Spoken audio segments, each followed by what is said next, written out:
Well, President Trump says he wants to open up the churches and open them now. He says houses of worship are essential and warned governors not to defy him.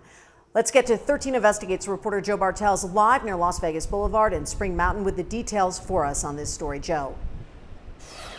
Yeah, Tricia, the president says places of worship have been frankly closed long enough. Take a look at the marquee here. It really says it all. During a news conference just hours ago, the president called for governors to allow in-person worship services to resume as soon as possible in line with new federal guidance.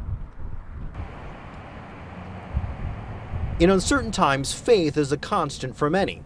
For more than 2 months now, COVID-19 has put a stop to in-person religious gatherings. Well, at first, I'm happy that we are recognizing that houses of worship are an important part of daily life. Philip Goldstein is a cantor and spiritual leader at Sharat Shalom. He says the president's announcement is welcomed. These are places that hold our society together and keep our people united. The people are demanding to go to church and synagogue, go to their mosque. Many millions of Americans embrace worship as an essential part of life. The president says new federal guidance by the way of the CDC will allow in-person worship services. He urged governors to allow the reopenings to take place by this weekend.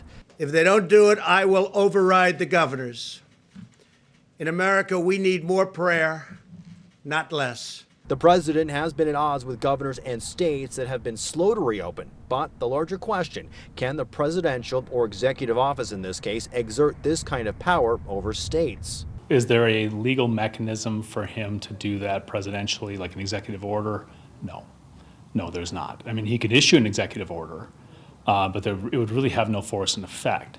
Attorney Matthew Hoffman says the Constitution gives a lot of power, such as reopenings, to the governors and states, but there's questions about guaranteed freedoms, like right to assemble and freedom of religion. What you'd be doing is the Department of Justice would be bringing the case and to get it in front of a judge.